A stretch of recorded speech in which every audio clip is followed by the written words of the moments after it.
وأكد ليل في بيان عبر موقعه الإلكتروني: وصل الإجراء المتخذ بحق بيلسا إلى نهايته، ويفيد النادي بأنه فسخ العقد الموقع مع مدربه.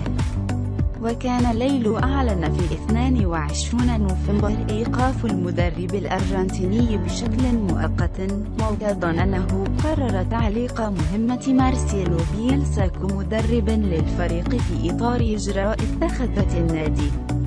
وكان اجتماع مع لجنة من الاتحاد الفرنسي للعبة الثلاثاء بهدف التوصل إلى حل باضطرادي بين المدرب والنادي، فشل في التوصل إلى نتيجة.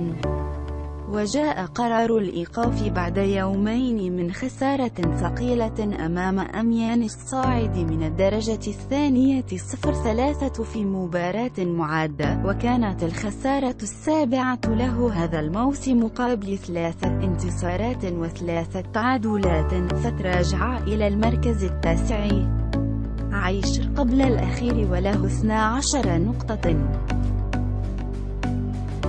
وأعلن ليلى حينها أن لويس كامبوس المستشار الرياضي لرئيس النادي جيرار روبيز سيشرف على المرحلة الانتقالية التي عهد بها إلى فريق فني مؤقت، مؤكدا أنه أنشأ خلية فنية مؤلفة من فرناندو دي كروز وجواو ساكرامنتو وبونو دي لافال وفرانكامنتو للعمل مباشرة، وستقود موطن الفريق الأول.